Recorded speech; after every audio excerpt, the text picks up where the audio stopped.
Soy Jon Sistiaga y esto es Espiando la Segunda Guerra Mundial, un podcast original de National Geographic. También podéis disfrutar de contenido extra en el canal de National Geographic y en Disney+.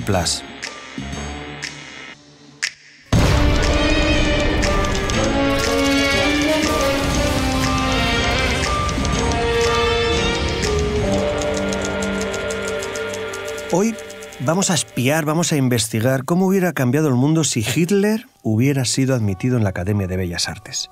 A los 16 años se presentó al examen de acceso en la Academia porque confiaba en su talento artístico.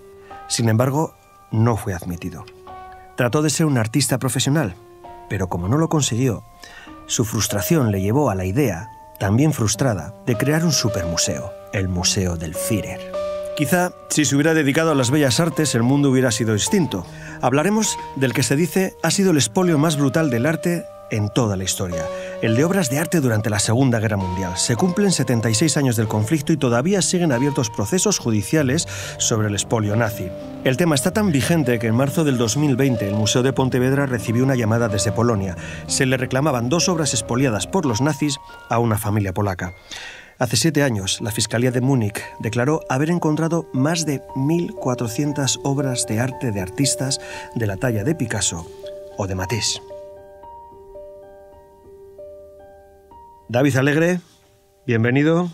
Hola, Jon, ¿qué tal? Sara Ruballo, bienvenida. Muy buenas. Ha llegado el momento. Primer mensaje de Enigma. Código Enigma.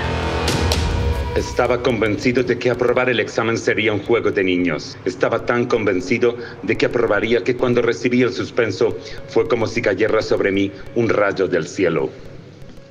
¿Desde dónde llega este mensaje? ¿Quién se atreve a desencriptarlo? Bueno, pues vamos por alusiones. Me apetece entrar en el tema, porque es verdad, ojalá hubiese aprobado ese examen, la historia hubiese sido totalmente distinta.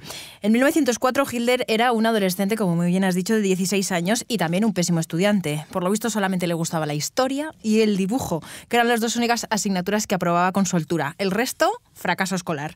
Y el caso es que decidió tirarse 3 años por Linz dibujando los edificios de su ciudad y haciendo paisajes. Al final decidió coger dinero que su madre le prestó para viajar a Viena y presentarse al examen de acceso de la Academia de Bellas Artes, examen bastante complicado, por cierto, pero bueno, él tenía su esperanza y el caso es que la primera vez que se presentó, suspendió. No obstante, lo volvió a intentar al año siguiente con un resultado aún peor. Vaya. Y de hecho, le prohibieron presentarse de nuevo. Eso supongo que ya algún trauma sí que le debió de causar, ¿eh? Bueno, obviamente su orgullo herido le impidió volver a casa. A ver qué le iba a decir a su madre después de esto, ¿no? Así que decidió quedarse en Viena, que encima era en ese momento una de las ciudades más multiculturales del momento y más cosmopolita de toda Europa. Y el caso es que allí se dedicó a vivir de trabajos de la construcción e incluso cargar maletas. Comía de los comedores sociales y a veces dormía en la calle, pero nunca dejó de pintar. Bueno, es que fue una persona extremadamente prolífica, ¿no? Más de 1000 dibujos, pinturas y acuarelas. Además, una persona que evidentemente amaba muchísimo el arte, ¿no? Tanto como para poder vivir de él. Quizás de manera precaria, pero vivir de él al fin y al cabo, ¿no? Es interesante, por ejemplo, tener en cuenta que colaboraba con un socio que le comercializaba las obras, que en este caso era un judío, curiosamente, que conoció también en la calle, en los hogares para varones que vivían en la calle y que era un judío, ¿no? Y él, mientras sus tanto, clientes pintaba. serían igual también judíos. Eran también judíos, sí, efectivamente. la mayoría, efectivamente, sí. Bueno. Y bueno, así hasta 1914, ¿no? Que se alistó como voluntario para ir a la Primera Guerra Mundial. ¿A dónde queremos llegar con esto? Bueno, ahora lo veréis, ¿no? Pero lo que está claro es que detrás de toda la frustración que le pudo provocar el no poder ingresar en la academia, sin duda, bueno, está relacionado con esa conceptualización que hicieron de las vanguardias, ¿no? Como arte degenerado, y después también con ese Führermuseum, ¿no? Que mandó construir en Linz y que habría sido un proyecto fastuoso, ¿no? En caso de haber ganado la guerra, habría sido uno de los proyectos estrella culturales del Tercer Reich. Oye, Sara, ¿y qué era lo que pintaba? Porque más de 1000 dibujos, habría un poco de todo.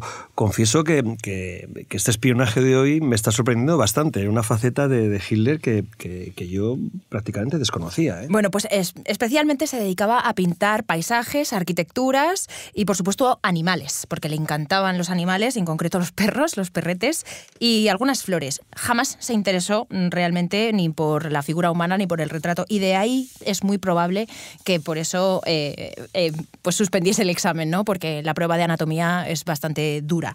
Y el caso es que, bueno, luego parece ser que durante la Primera Guerra Mundial pues siguió dibujando en sus pequeños cuadernillos de anotaciones y hacía lo típico que se conocen como viñetas de trinchera, ¿no? Que eran como pequeños dibujillos de soldado, viñetas tirando a la sátira o a la comicidad.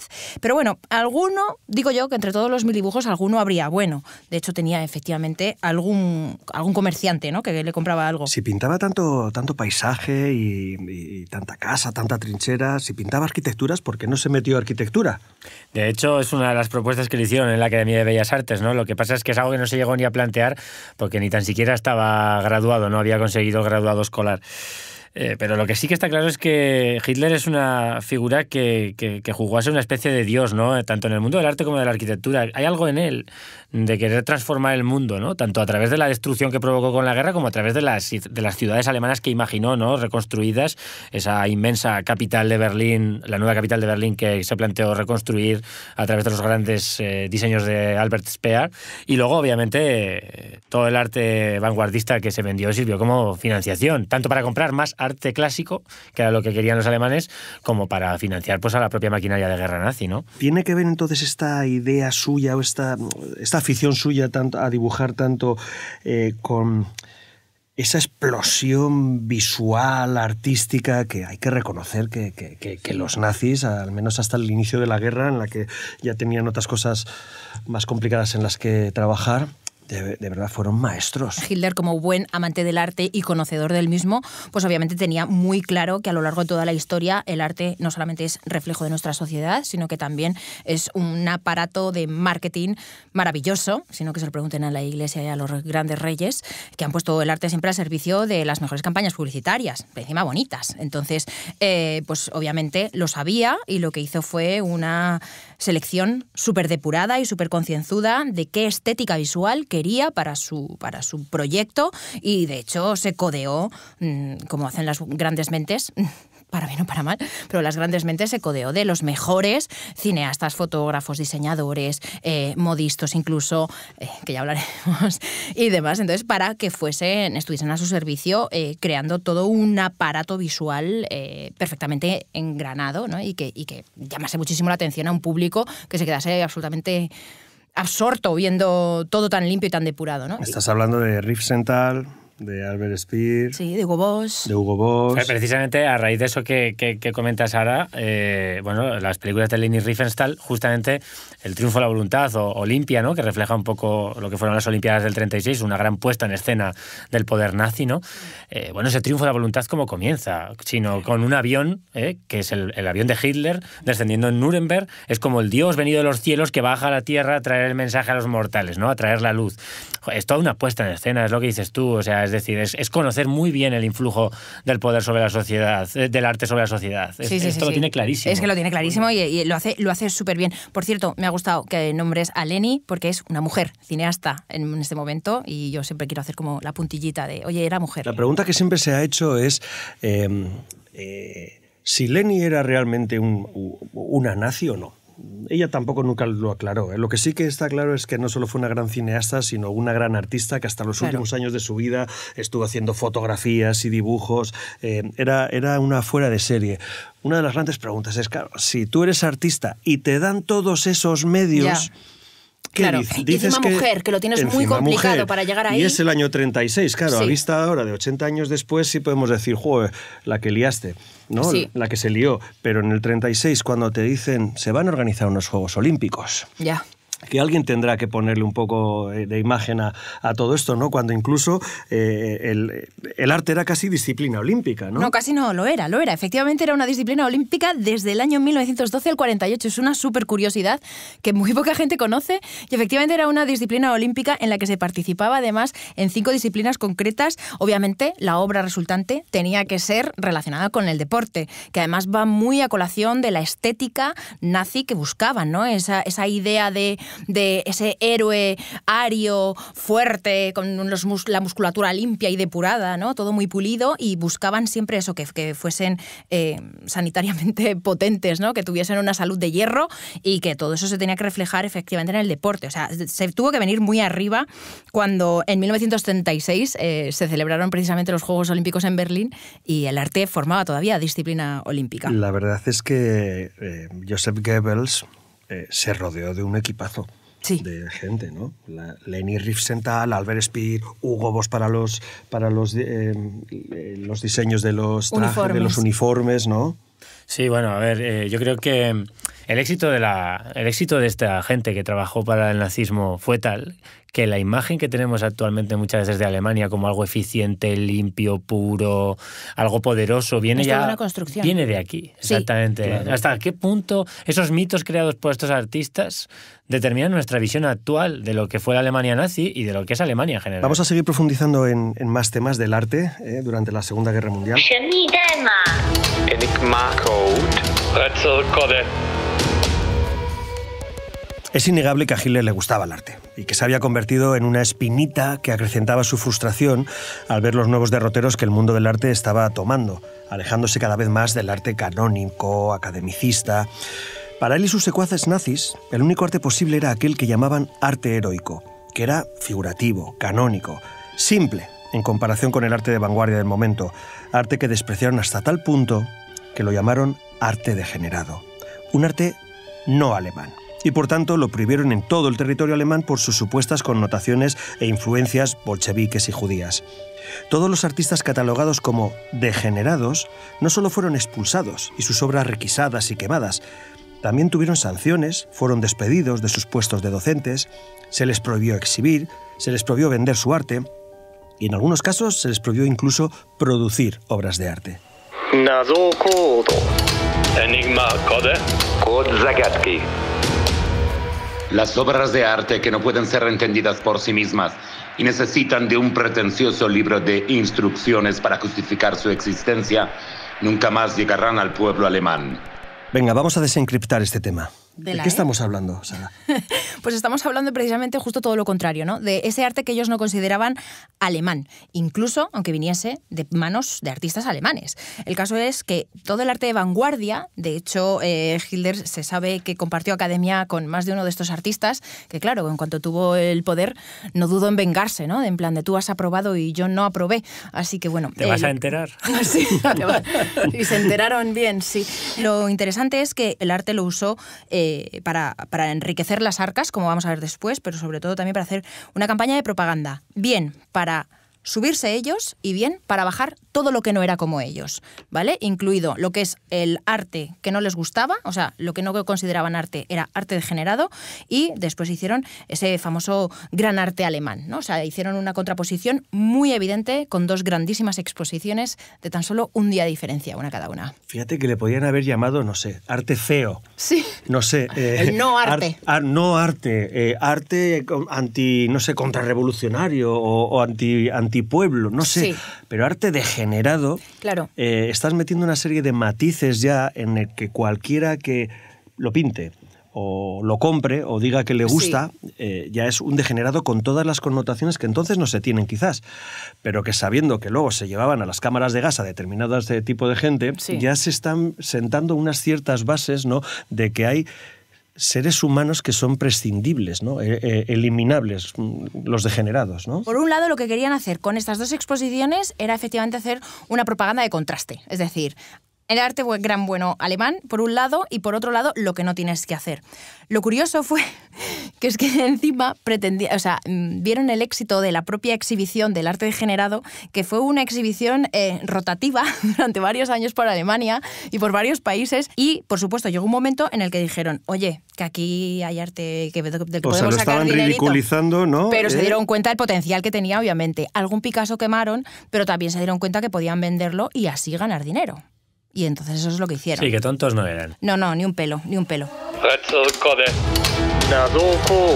Código Enigma.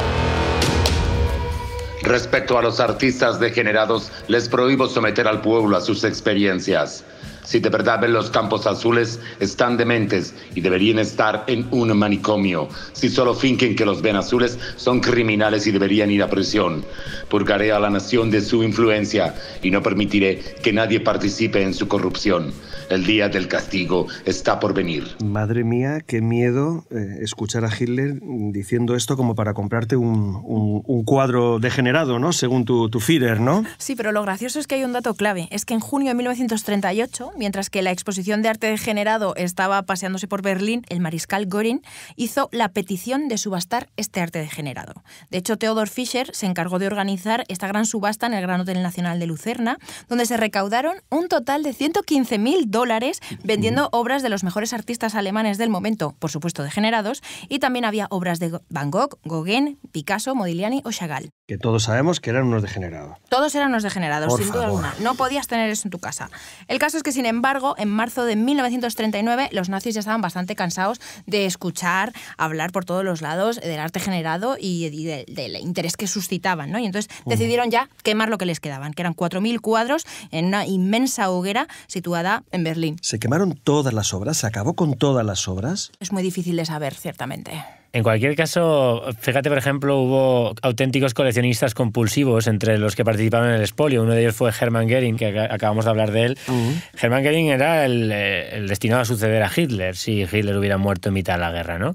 Y bueno, este hombre tenía la costumbre de pasearse con una toga romana por su gran mansión de Carinthal. ¿En serio? Sí.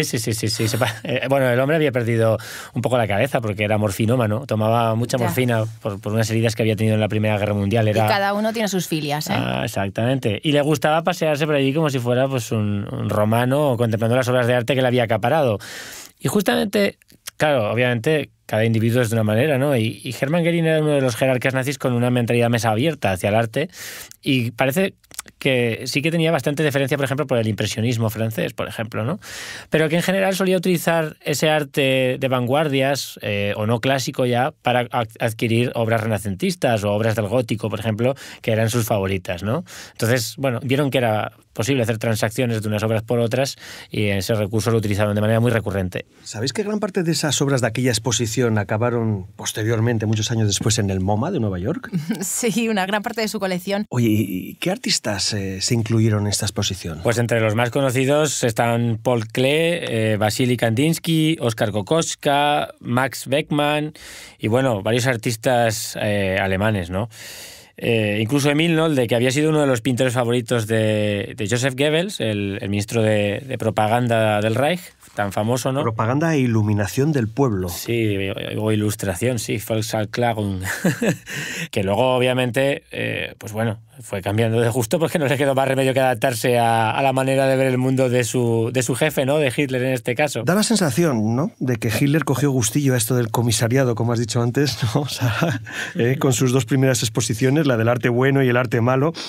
Por eso su siguiente paso fue la creación megalómana de su propio y desmesurado museo, el Führermuseum. Pues efectivamente Hitler tenía ese sueño megalómano, como muy bien has dicho, de reformar la ciudad austriaca de Linz, gracias a un ambicioso arquitecto que estaba a su haber, ese ministro de Armamento y Producción de Guerra, Albert Speer, que con su equipo de arquitectos pues crearon un codicioso proyecto urbanístico de una reforma monstruosa que incluía un gran teatro, una sala de ópera, el hotel de Adolf Hitler, o sea, no sé cómo serían el los museo, amenities. el hotel. Sí, que lo quería todo. Y por supuesto, su museo, ¿vale? Que era pues tenía una fachada enormecísima de 150 metros, llena hipóstila, ¿no? Llena de columnas.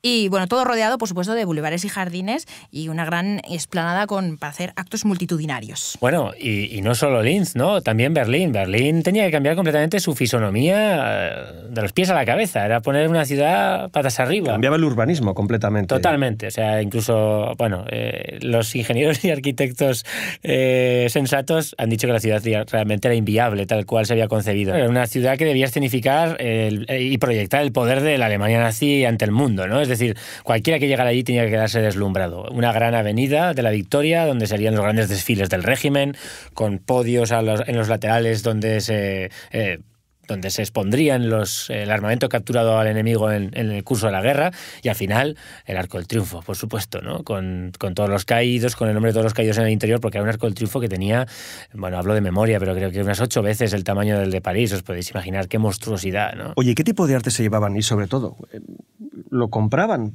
Porque tengo entendido que al principio Hitler sí que ponía como dinero de los beneficios de la venta del Mein Kampf y de algunos de sus propios libros para comprar cuadros, pero después, para llenar ese museo... Pues es muy buena pregunta. Para llenar ese mega museo, pues necesitaba mucha obra. Y bueno, pues parece ser que a partir del 21 de junio de 1939 creó la Comisión Especial de Linz, ¿vale? Que era un equipo de historiadores del arte, investigadores y expertos, todos dirigidos por Hans Poss, que fue el director de la Galería de Dresde, y recorrieron los distintos museos y colecciones europeas en busca de obras de arte que pudieran ser reclamadas al gobierno nazi bajo el pretexto de robo, expolio de épocas anteriores. Es decir, esto no te pertenece por derecho propio, es más nuestro que vuestro, me lo dais. Pero es que además también después hicieron un decreto, Hitler firmó un decreto en el que para que los judíos pudiesen emigrar del país tenían que obviamente pagar una cuota que obviamente no podía pagar casi nadie, salvo las familias judías con mucho dinero que obviamente pues habían sido coleccionistas años antes.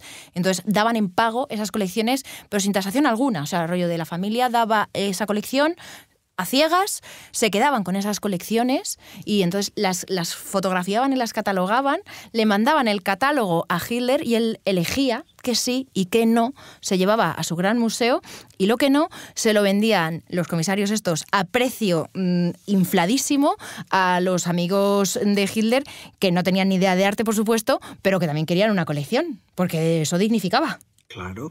¿Sabemos cuánto se llevaron y qué se llevaron? Fijaros vosotros que una cosa muy corriente durante la guerra es que detrás de las tropas que invadían cada país marchaban auténticos equipos de anticuarios.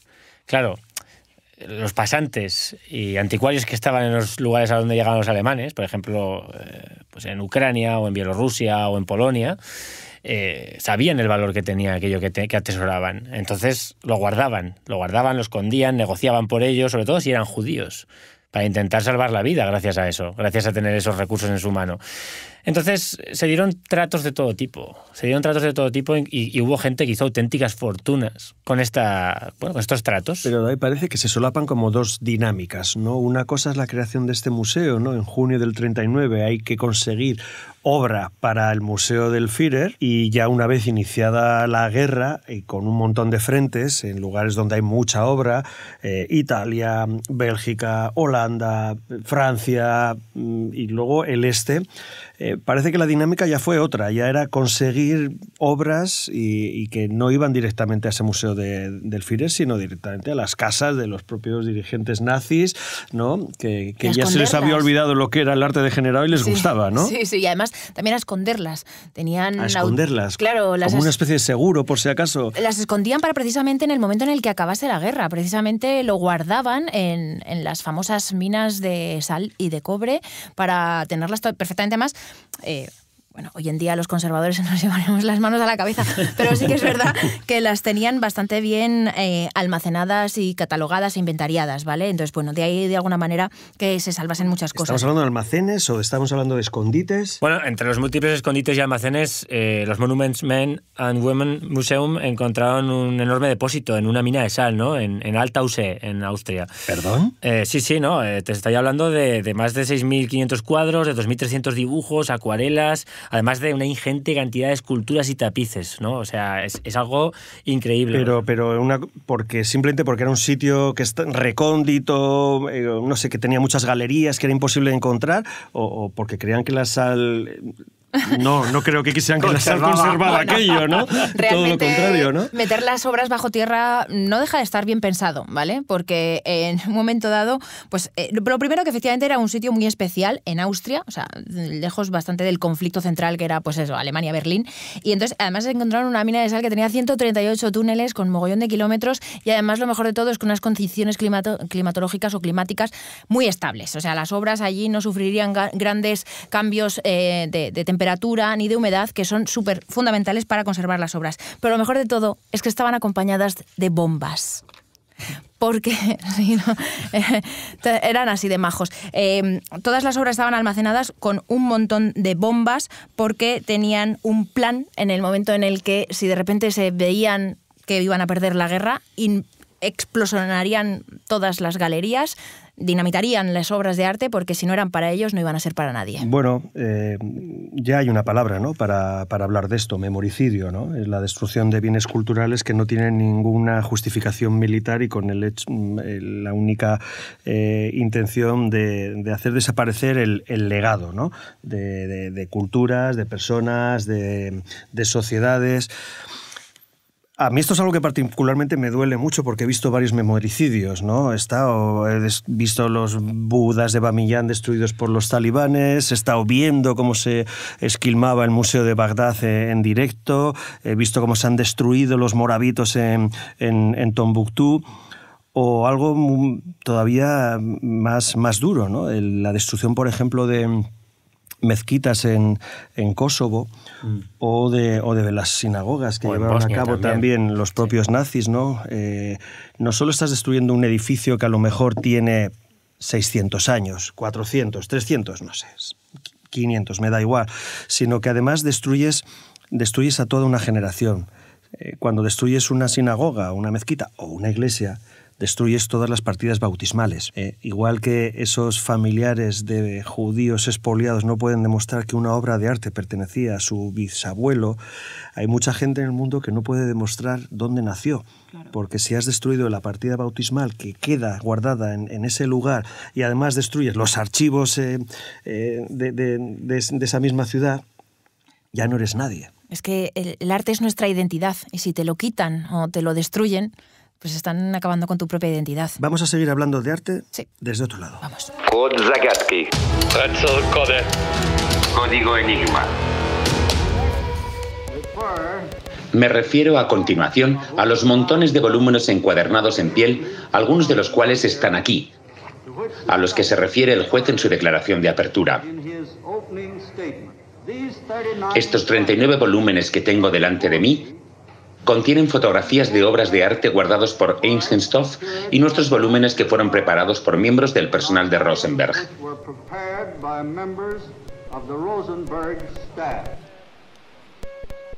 Bueno, con lo que no contaban los nazis era con la estrategia aliada del laborioso trabajo de recuperación de todas esas obras de arte expoliadas, ¿no?, que ya se había puesto en marcha pues para reponerlas a los legítimos dueños. Este equipo de recuperación del patrimonio artístico se conoció con el nombre de Monuments Men in Women's Museum. El gobierno británico ya había alertado a la comunidad artística del saqueo nazi en museos o en familias judías, sobre todo pues a partir de la Noche de los Cristales Rotos, en el 38, yo creo, ¿no? A partir de ahí. En junio de 1943, una serie de expertos en obras de arte de la élite museística y académica estadounidense le propusieron al presidente Roosevelt la creación de una comisión para la protección y recuperación de las obras de arte de todos los territorios afectados por la guerra. Y obviamente, pues esta propuesta fue aceptada, y este grupo, pues como muy bien has dicho, son los Monuments Men and the Women's Museum, y pasó a formar parte del ejército aliado, que armados con una orden de Eisenhower y una lista de monumentos que tenían que proteger y obras a recuperar, pues desembarcó en Normandía para llegar hasta Berlín. Durante todo su avance iban por medio del conflicto vestidos de soldados, intentando recopilar datos, aliados, testimonios, hablando con un montón de gente en el que les pudiese indicar qué obras se habían llevado y dónde se podían encontrar todas estas obras de arte robadas, dónde creían además que podían estar ocultas. Encontraron muchos catálogos catálogos con las ruinas dentro de las ruinas de las ciudades, y después encontraron los almacenes donde se encontró el increíble y enorme expolio. Oye, ¿y las obras recuperadas por los Monument Men volvieron a sus dueños? Sí, efectivamente se empezaron un poco a dispersar a los lugares de origen, por supuesto previamente reconstruidos, porque si no, no tendrían albergue, pero sí, se empezaron a devolver y bueno, acabaron efectivamente en un montón de galerías y museos de todo el mundo, y además, bueno, pues eso, se reivindicó sobre todo, lo importante es reivindicar, ¿no? Lo que estábamos hablando de que el arte forma parte de nuestra cultura, de nuestra identidad, y de que efectivamente pertenece a un lugar concreto y a una nación. Y a día de hoy entiendo que todavía se siguen devolviendo obras. Hemos estado hablando del Museo de Pontevedra, que le han estado reclamando el año pasado un par de obras. Claro, efectivamente, si no se saben todas las obras que se llevaron y poco a poco van saliendo esos inventarios, esas imágenes, esos archivos documentales que te dicen esta obra pertenecía a tal sitio o a tal otro, pues hay que buscarlas. El problema va a ser de todas esas obras de las que no hay una documentación de origen. Entonces no sabemos dónde pertenecen ni a quién pertenecen, y entonces todo el mundo levanta las manos y se podrán... Estamos hablando de obras que un bisnieto de un jerarca nazi descubre en casa del bisabuelo, por ejemplo. Efectivamente. Y depende también de su bondad y de su moral, de decidir devolverla o no, o de a lo mejor de que un descendiente de una familia judía encuentre una fotografía de la casa de su abuela, identifique que en la pared tenía un jarrón chino o un cuadro de no sé qué y quiera recuperarlo y tenga que encontrar dónde puede estar. Al principio, como decían, bueno, o sea, están cobrando vidas, destruyendo naciones, y nosotros venimos aquí a recuperar las cucharas de la abuela, ¿no? Por decirlo de una manera simple. Y era como, pues, pero es que al final el arte trasciende un poco todo eso, porque cuando la guerra acabe, efectivamente, el arte perdura. Nosotros nos podemos multiplicar, pero no podemos volver a hacer un Miguel Ángel. Ciertamente. Yo he aprendido mucho con esta charla, así que muchas gracias, Sara. David, nos vemos en el siguiente podcast. Venga, hasta luego. Cuenta con nosotros. Recuerda que también puedes seguir disfrutando de más contenido sobre la Segunda Guerra Mundial en el canal National Geographic y en Disney Plus.